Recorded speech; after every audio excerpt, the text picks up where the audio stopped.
राधे राधे। हम देख रहे थे महात्मा गांधी और राष्ट्रीय आंदोलन एनसीईआरटी क्लास 12th, जिसमें 2-3 टॉपिक हो चुका है। आज पढ़ेंगे हम संवाद। इसी दौरान ये हम पढ़ लिए थे शायद पृथक निर्वाचन के बारे में समस्या। पढ़ लिए थे? नहीं पढ़े थे तो एक बार एक नज़र देख लेते हैं पृथक निर्वाचन की समस्या।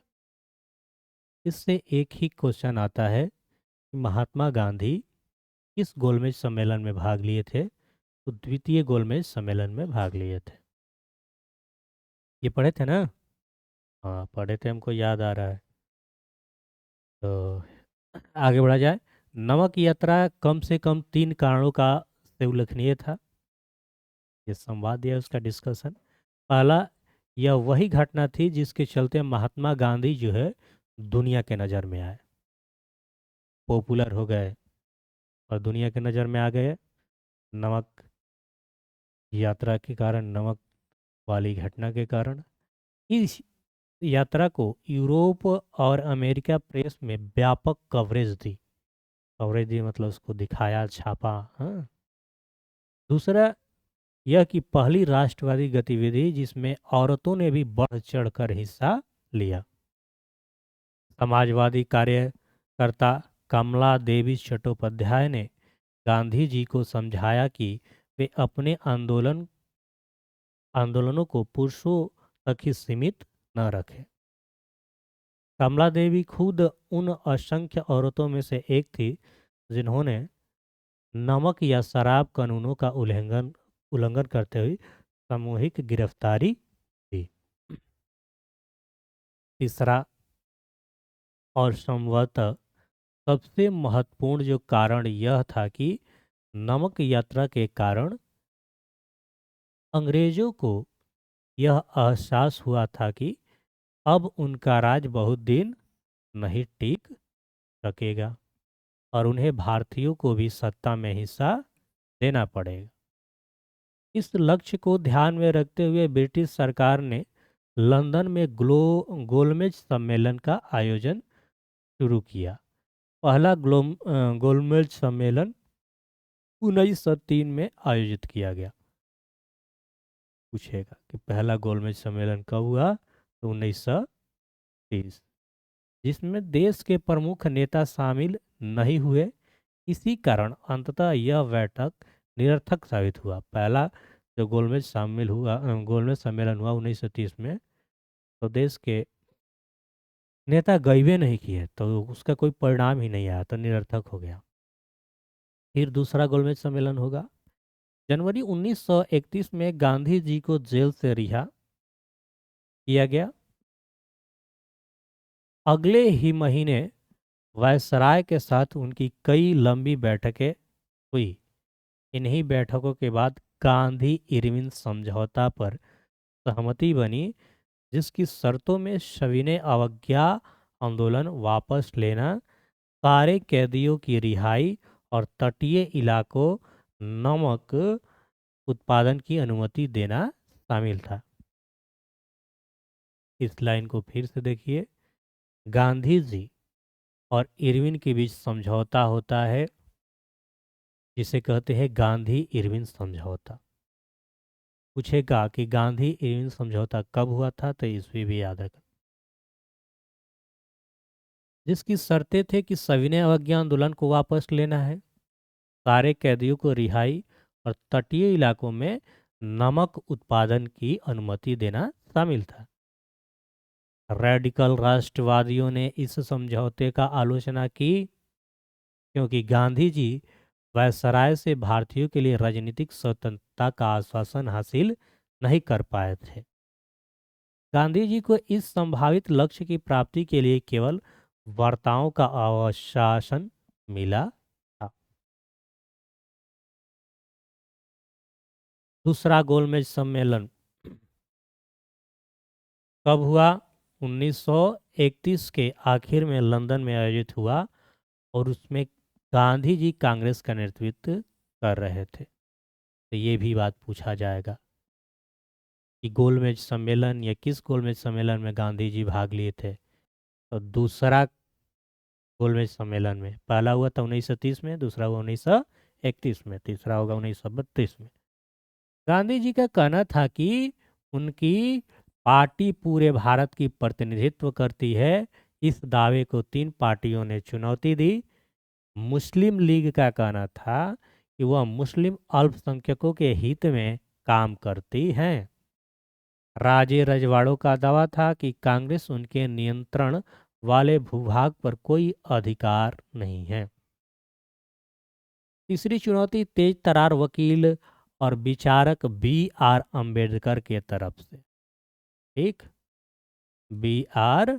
अम्बेडकर के तरफ से, जिनका कहना था कि गांधी जी और कांग्रेस पार्टी निचली जातियों के प्रतिनिधित्व नहीं करते। तो गांधी जी और अम्बेडकर जी का बात है, गांधी इरविन समझौता के बाद गांधी जी और कांग्रेस, गांधी जी और कांग्रेस निचली पार्टी का प्रतिनिधित्व नहीं करती, ये कहते हैं डॉक्टर भीमराव अंबेडकर। लंदन में हुआ यह सम्मेलन किसी नतीजे पर नहीं पहुंच सका, इसलिए गांधी जी को खाली हाथ लौटना पड़ा। भारत लौटने पर उन्होंने सविनय अवज्ञा आंदोलन शुरू कर दिया और नए वायसराय लॉर्ड विलिंगटन को गांधी जी से बिल्कुल हमदर्दी नहीं थी। अपनी बहन को लिखे एक निजी खत में विलिंगटन ने लिखा था कि अगर गांधी न होता तो दुनिया वाकई बहुत खूबसूरत होती।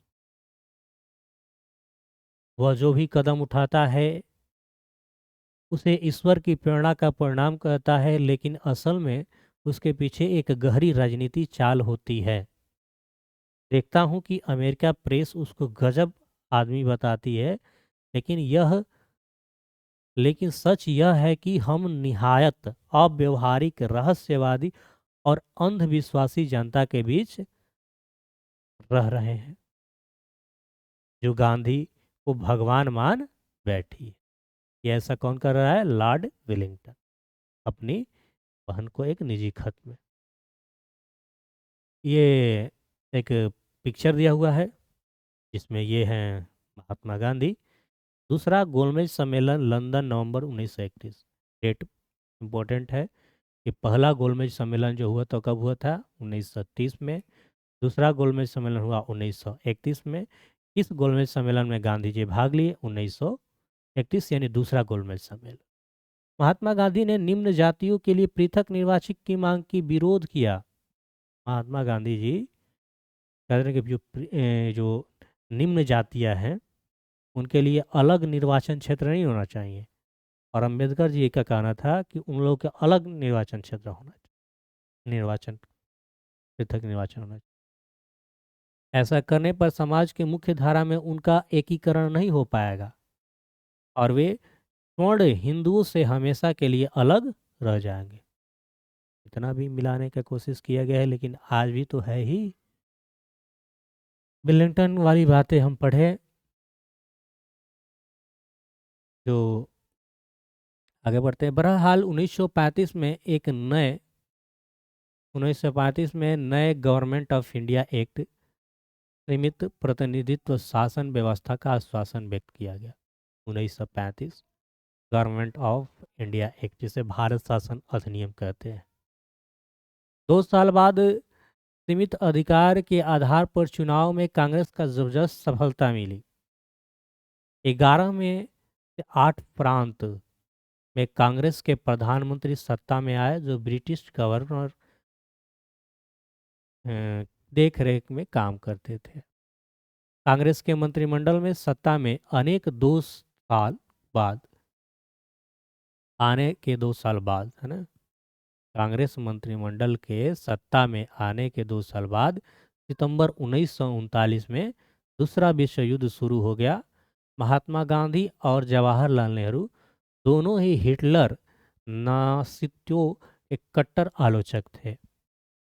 तदनुरूप उन्होंने फैसला लिया कि अगर अंग्रेज युद्ध समाप्त होने के बाद भारत को स्वतंत्रता देने पर राजी हो तो कांग्रेस उनके युद्ध प्रयासों में सहायता दे सकती है। सरकार ने उनका प्रतिनिधित्व खारिज कर दिया और उसके विरोध में कांग्रेसी मंत्रिमंडल ने अक्टूबर 1939 में इस्तीफा दे दिया।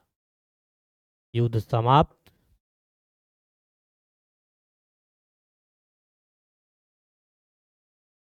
होने के बाद स्वतंत्रता प्राप्ति के लिए शासकों पर दबाव डालने के वास्ते 1940-41 के दौरान कांग्रेस ने अलग अलग सत्याग्रह कार्यक्रम का आयोजन शुरू किया। मार्च 1940 में मुस्लिम लीग ने उपमहाद्वीप के मुस्लिम बहुल बहुल इलाकों के लिए कुछ स्वायत्त की मांग की प्रस्ताव पेश किया। अब राजनीति भूदृश्य काफ़ी जटिल हो गया था। अब यह संघर्ष भारतीय बनाम ब्रिटिश नहीं रह गया था। अब यह कांग्रेस, मुस्लिम लीग और ब्रिटिश शासन के तीन धुरियों के बीच संघर्ष था। यहाँ पे भी तीन पार्टियां हो गई। इस समय ब्रिटेन में एक सर्वदलीय सरकार सत्ता में थी, जिसमें शामिल लेबर पार्टी के सदस्य भारतीय आकांक्षाओं के प्रति हमदर्दी का रवैया रखते थे, लेकिन सरकार के मुखिया प्रधानमंत्री विंस्टन चर्चिल कट्टर समाजवादी थे। ये विंस्टन चर्चिल वही है जो गांधी जी कहता कि अर्धनग्न फकीर कहा था। उनका कहना था कि उन्हें सम्राट सर्वोच्च मंत्री इसलिए नहीं नियुक्त किया गया कि वह ब्रिटिश साम्राज्य को टुकड़े टुकड़े कर दे, और 1942 के बसंत में चर्चिल ने गांधी जी और कांग्रेस के साथ समझौता का रास्ता निकालने के लिए अपने एक मंत्री सर स्टेफर्ड क्रिप्स को भारत भेजा। क्रिप्स के साथ वार्ता में कांग्रेस ने इस बात पर जोर दिया, अगर धुरी शक्तियों से भारत की रक्षा के लिए ब्रिटिश शासन कांग्रेस का समर्थन चाहता है, तो वायसराय की सबसे पहले अपनी कार्यकारी परिषद में किसी भारतीय को एक रक्षा सदस्य के रूप में नियुक्त करना चाहिए। इसी पर वार्ता टूट गई। आगे पढ़ने से पहले ये जो जो बातें छूटा है उसे देख लेते हैं। ये एक था पृथक निर्वाचन पर अंबेडकर की विचार। तो कह रहे थे क्योंकि पृथक निर्वाचन क्षेत्र है, तो अंबेडकर क्या विचार है।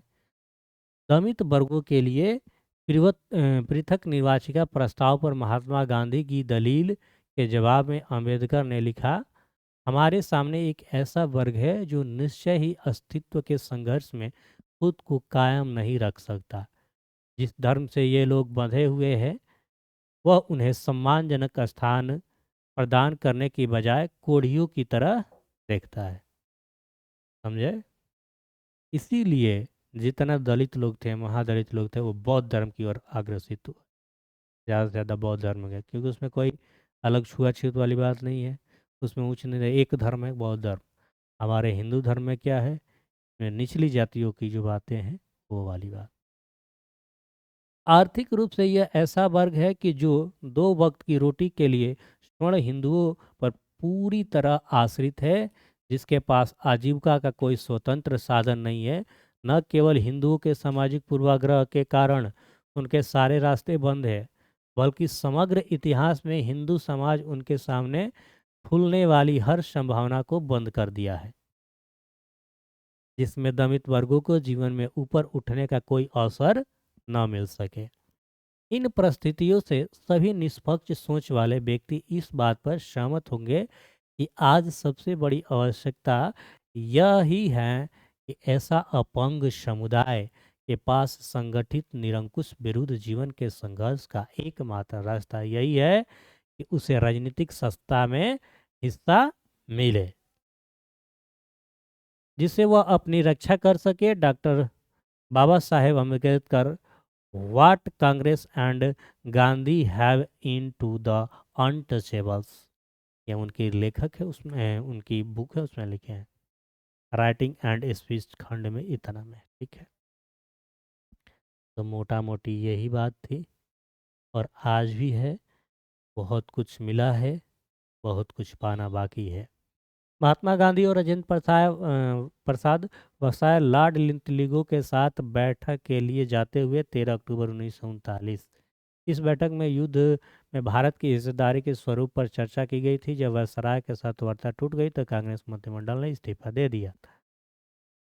स्टीफर्ड क्रिप्स के साथ महात्मा गांधी, मार्च 1942। अब तो हमें पढ़ना है, 42 के बाद चर्चा करते रहिए। अब हम पढ़ेंगे भारत छोड़ो आंदोलन कब शुरू हुआ था। छोटा डेट पूछेगा तो 8 अगस्त 1942। क्रिप्स मिशन की विफलता के बाद महात्मा गांधी ने ब्रिटिश शासन के खिलाफ अपना तीसरा बड़ा आंदोलन छेड़ने का फैसला लिया।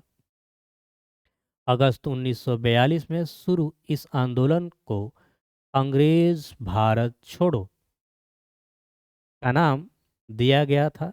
हालांकि गांधी जी फौरन गिरफ्तार कर लिया गया था, लेकिन देश भर के युवा कार्यकर्ता हड़ताल और तोड़फोड़ की कार्रवाइयों के जरिए आंदोलन चलाते रहे। कांग्रेस में जयप्रकाश नारायण जैसे समाजवादी सदस्य भूमिगत प्रतिरोध गतिविधियों में सबसे ज़्यादा सक्रिय थे। पश्चिम में सतारा और पूर्व में मेदिनीपुर जैसे कई जिलों में स्वतंत्र सरकार यानी प्रति सरकार की स्थापना कर दी गई। सरकार के समानांतर एक सरकार अपना बना दिया गया। अंग्रेजों ने आंदोलन के प्रति काफ़ी सख्त रवैया अपनाया, फिर भी इस विद्रोह को दबाने में सरकार को साल भर से ज़्यादा समय लग गया। सरकार कहने का मतलब यहाँ पे भारत सरकार नहीं थी उस टाइम, कौन था? ब्रिटिश सरकार। भारत छोड़ो क्विट इंडिया आंदोलन सही मायने में एक जन आंदोलन था, जिसमें लाखों आम हिंदुस्तानी शामिल थे और इस आंदोलन ने युवाओं की बड़ी संख्या में अपनी ओर आकर्षित किया। उन्होंने अपने कॉलेजों को छोड़कर जेल का रास्ता अपनाया, इसमें जयप्रकाश नारायण भी थे। जिस दौरान कांग्रेस के नेता जेल में गए थे, उसी समय जिन्ना मुस्लिम लीग के उनके साथ ही अपना प्रभाव फैलाने में लगे थे। इन्हीं सालों में लीग की पंजाब और सिंध में अपनी पहचान बनाने का मौका मिला, जहां अभी तक उसका कोई खास वजूद नहीं था। जून 1944 में जब विश्व युद्ध समाप्ति की ओर था तो गांधी जी को रिहा कर दिया गया। जेल से निकलने के बाद उन्होंने कांग्रेस और लीग के बीच फासले को पाटाने के लिए जिन्ना के साथ कई बार बात की। 1945 में ब्रिटेन में लेबर पार्टी की सरकार बनी। यह सरकार भारतीय स्वतंत्रता के पक्ष में थी। उसी समय वायसराय लॉर्ड वावेल ने कांग्रेस और मुस्लिम लीग की प्रतिनिधियों के बीच कई बैठक का आयोजन किया। 1946 की शुरुआत में प्रांतीय विधानमंडलों के लिए नए सिरे से चुनाव कराए गए। सामान्य श्रेणी कांग्रेस को भारी सफलता मिली। मुसलमानों के लिए आरक्षित सीटों पर मुस्लिम लीग को भारी बहुमत प्राप्त हुआ। राजनीतिक ध्रुवीकरण पूरा हो चुका था। 1946 की गर्मियों में कैबिनेट मिशन भारत आया और इस मिशन ने कांग्रेस और मुस्लिम लीग को एक ऐसी संघीय व्यवस्था पर राजी करने का प्रयास किया जिसमें भारत के भीतर विभिन्न प्रांतों की सीमित स्वायत्तता दी जा सकती थी। कैबिनेट ने मिशन का यह प्रयास भी विफल रहा। वार्ता टूट जाने के बाद जिन्ना ने पाकिस्तान की स्थापना के लिए मांग के समर्थन में एक प्रत्यक्ष कार्यवाही दिवस का आह्वान किया। इसके लिए 16 अगस्त 1946 का दिन तय किया गया। उसी दिन कलकत्ता में खूनी संघर्ष शुरू हो गया। यह हिंसा कलकत्ता से शुरू होकर ग्रामीण बंगाल, बिहार, संयुक्त प्रांत व पंजाब तक फैल गई। कुछ आस्थानों पर मुसलमानों को, कुछ अन्य आस्थानों पर हिंदुओं को निशाना बनाया गया। फरवरी 1947 में वेवेल की जगह लॉर्ड माउंटबेटन वायसराय नियुक्त किया गया। उन्होंने वार्ताओं का एक अंतिम दौर का आह्वान किया अब सुलह के लिए उनका यह प्रयास भी विफल हो गया, तो ब्रिटिश ऐलान कर दिया कि ब्रिटिश भारत को स्वतंत्रता दे दी जाएगी, लेकिन उसका विभाजन भी होगा। जाते जाते यहाँ पे विभाजन भी होगा। औपचारिकता सत्ता हस्तांतरण के लिए 15 अगस्त का दिन नियत किया गया। उस दिन भारत के विभिन्न भागों में लोगों ने जमकर खुशियां मनाई। दिल्ली में जब संविधान सभा के अध्यक्ष मोहनदास करमचंद गांधी राष्ट्रपिता की उपाधि देते हुए संविधान सभा की बैठक शुरू हुई, तो बहुत देर तक करतल ध्वनि होती रही। असेंबली के बाहर भीड़ महात्मा गांधी की जय के नारे लग रही थी। ठीक है, यही सब है और कुछ खास है नहीं। और ये फोटो के बारे में दिया है कि दाईं ओर जवाहरलाल नेहरू और बाईं ओर बैठे सरदार वल्लभ भाई पटेल के साथ विचार विमर्श करते हुए। ये है सरदार वल्लभ भाई पटेल और ये है जवाहरलाल नेहरू, बीच में है महात्मा गांधी। तो बहुत कुछ नहीं दिया हुआ है, छोटी छोटी बातें बहुत मिसिंग है। अब ज़्यादा जानकारी के लिए आप ग्रेजुएशन पढ़िएगा हिस्ट्री से, तो और ज़्यादा पढ़ें। आगे बढ़ा जाए। आखिरी, अच्छा कुछ इसमें बचा भी है क्या? 17 उत्तरा के बारे में होगा थोड़ा बहुत, देखा जाए कुछ क्या क्या बचा है। ये बचा है 17 1943। आइए थोड़ा सा देख लेते हैं। 19वीं सदी के आखिरी के जाति व्यवस्था और जमींदारी के खिलाफ महाराष्ट्र में एक गैर ब्राह्मण आंदोलन विकसित हो चुका था। इस आंदोलन ने 1930 के दशक तक राष्ट्रवादी आंदोलन के साथ संबंध स्थापित कर दिया था। 1943 में महाराष्ट्र के सतारा जिले में कुछ युवा नेताओं ने सेवा दलों के साथ तूफान दलों ग्राम इकाई के साथ मिलकर प्रति सरकार समानांतर की स्थापना कर ली थी। उन्होंने जन आंदोलन की आयोजन किया तथा रचनात्मक कार्य किए। पूनाबी किसानों के दबदबे और दलितों के सहयोग से चलने वाली 17 प्रति सरकार सरकारी दमन और तथा अंतिम दौर में कांग्रेस की असहमति के वजूद 1946 चुनाव तक चलती रही। ठीक है, टाइम कितना हो गया? तो अब आगे बढ़ते हैं। आखिरी बहादुराना दिन। आखिरी बहादुराना दिन। चलिए, अब हम लोग देश को क्या कराते हैं? स्वतंत्र कराते हैं। 15 अगस्त 1947 को राजधानी में हो रहे उत्सवों में महात्मा गांधी नहीं थे। उस समय कोलकाता में थे, लेकिन उन्होंने वहाँ भी न तो किसी कार्यक्रम में हिस्सा लिया, न ही झंडा फहराया। गांधी जी उस दिन 24 घंटे का उपवास पर थे। उन्होंने इतने दिन तक जिस स्वतंत्रता के लिए संघर्ष किया था, वह एक अकल्पनीय कीमत पर उन्हें मिली थी। उनका राष्ट्र विभाजित था। हिंदू मुसलमान एक दूसरे के गर्दन पर सवार थे। गांधी जी ऐसा नहीं चाहते थे, वो चाहते थे कि दोनों एक साथ रहे। उनके जीवनी लेखक में डीजी तेंदुलकर ने लिखा कि सितंबर और अक्टूबर के दौरान गांधी जी पीड़ितों को सांत्वना देते हुए अस्पतालों और शरणार्थी शिविरों के चक्कर लगा रहे थे। उन्होंने सिखों, हिंदुओं और मुसलमानों से आह्वान किया कि वे अतीत को भूलकर अपनी पीड़ा पर ध्यान देने के बजाय एक दूसरे के प्रति भाईचारा का हाथ बढ़ाने तथा शांति से रहने का संकल्प ले।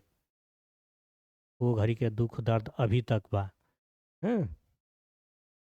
गांधी जी और नेहरू के आग्रह पर कांग्रेस ने अल्पसंख्यकों के अधिकारों पर एक प्रस्ताव पारित कर दिया। कांग्रेस ने दो राष्ट्र सिद्धांत को कभी स्वीकार नहीं किया। जब उसे अपनी इच्छा के विरुद्ध बंटवारे पर मंजूरी देनी पड़ी, तो भी उसका दृढ़ विश्वास था कि भारत बहुत सारे धर्मों और बहुत सारी नस्लों का देश है और उसे ऐसा ही बनाए रखा जाना चाहिए। पाकिस्तान में जो हालत पाकिस्तान में हालात जो रहे, भारत एक लोकतांत्रिक धर्मनिरपेक्ष राष्ट्र होगा जहां सभी नागरिकों को पूर्ण अधिकार प्राप्त होंगे तथा धर्म के आधार पर भेदभाव के बिना सभी राज्य की ओर संरक्षण का अधिकार होगा। कांग्रेस ने आश्वासन दिया कि वह अल्पसंख्यकों के नागरिक अधिकारों के किसी भी अतिक्रमण के विरुद्ध हर मुमकिन रक्षा करेगी।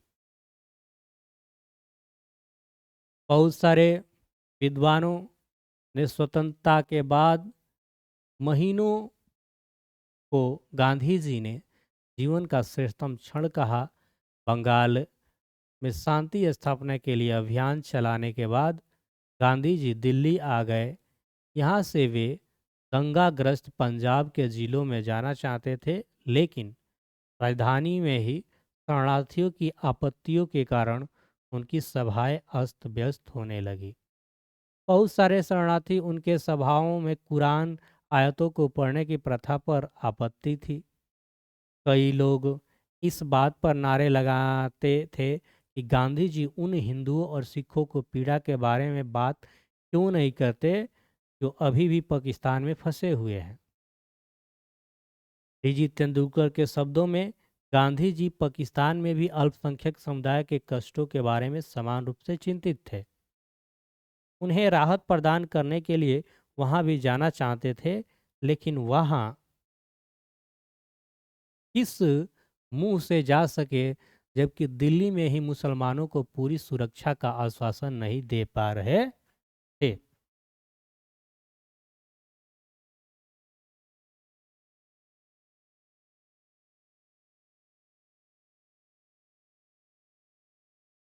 ठीक है, 20 जनवरी को महात्मा गांधी जी पर हमला हुआ, लेकिन अविचलित अपना काम करते रहे। 26 तारीख को उन्होंने अपनी प्रार्थना सभा में इस बात का जिक्र किया कि बीते साल इस दिन 26 जनवरी को किस तरह स्वतंत्रता दिवस के रूप में मनाया जाता था। अब स्वतंत्रता मिल चुकी थी, लेकिन उसके शुरुआती महीने गहरे तौर पर मोहभंग वाले साबित हुए। फिर भी उनको विश्वास था कि पूरी घड़ी बीत चुकी है। भारत के लोग अब सभी वर्गों और धर्मों की समानता के लिए काम करेंगे तथा अल्पसंख्यक समुदाय पर बहुल समुदाय का वर्चस्व व श्रेष्ठता स्थापित नहीं होगी। भले ही अल्पसंख्यक समुदाय संख्या या प्रभाव की दृष्टि से कितना भी छोटा क्यों न हो, उन्होंने यह आशा भी जताई कि यद्यपि भौगोलिक और राजनीतिक रूप से भारत दो भागों में बढ़ चुका है, लेकिन हृदय में हम सभी सदैव मित्र एवं भाई रहेंगे। एक दूसरे को मदद व सम्मान देते रहेंगे और शेष विश्व के लिए हम एक ही होंगे। गांधी जी ने स्वतंत्र अखंड भारत के लिए जीवन भर युद्ध लड़ा। फिर भी जब देश विभाजित हो गया तो उनकी यह इच्छा थी कि दोनों एक दूसरे शब्दों के साथ सम्मान और दोस्ती के संबंध बनाए रखें। बहुत सारे भारतीयों को उनका यह सहृदय आचरण पसंद नहीं था। 30 जनवरी शाम को महात्मा गांधी 30 जनवरी शाम को गांधी जी दैनिक प्रार्थना सभा में एक युवक उनको गोली मारकर युवक लिखा हुआ है, नथुराम गोडसे का नाम नहीं लिखा है। तो 30 जनवरी को शाम गांधी जी दैनिक प्रार्थना सभा में एक युवक ने गोली मारकर मौत की नींद सुला दिया। उनके हत्यारे ने कुछ समय बाद आत्मसमर्पण कर दिया। उसका नाम था नाथूराम गोडसे, जो गांधी जी को मारा था। तो कई चोट्टा सब बताता है कि सही किया, क्योंकि वो गांधी जी के बारे में पढ़ा नहीं है। गांधी जी की मृत्यु से चारों ओर गहरे शोक की लहर दौड़ गई। भारत भर में राजनीतिक फलक पर उन्हें भावभीनी श्रद्धांजलि दी गई, और जॉर्ज ऑरवेल, एल्बर्ट आइंस्टीन जैसे विख्यात गैर भारतीयों ने भी उनकी मृत्यु पर हृदय स्पर्शी शब्दों में शोक संदेश भेजा है। एक जमाने में उनकी कद काठी और कथित रूप से बेतुके विचारों के लिए गांधी जी का उपहास करने वाली टाइम पत्रिका ने उनके बलिदान की तुलना अब्राहम लिंकन के बलिदान से की।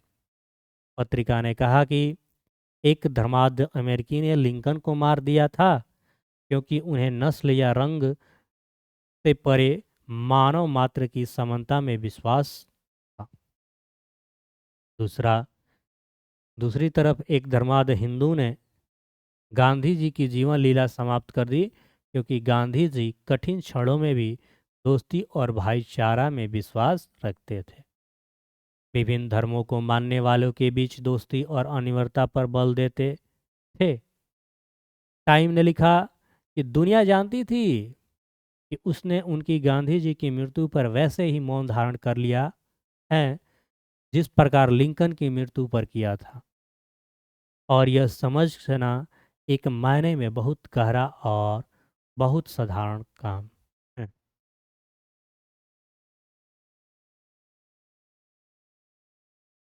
अगला जो टॉपिक है वो है गांधी को समझना। गांधी के समझने के लिए हमारे पास टाइम अभी नहीं है, क्योंकि गांधी को समझने में इतना देखना पड़ेगा, ये भी पढ़ना है, फिर ये सब चीज़ पढ़ेंगे, लाइन बाय लाइन पढ़ते जाएंगे। हैं, अभी कितना पेज है, यानी कल भी लग जाएगा हमें गांधी को समझने में और ये सब पढ़ने में। सब काम खत्म होगा। हाँ, यहाँ पे काम खत्म होगा। तो आज के लिए इतना ही, मिलते हैं नेक्स्ट वीडियो में। ये रहा एनसीईआरटी, पढ़ पढ़ के तो कपार फट जाएगा। पूछ रहा था कि कौन सी बुक है, तो ये एनसीईआरटी बुक है। राधे राधे। अब चलते हैं हम दूसरी दुनिया में।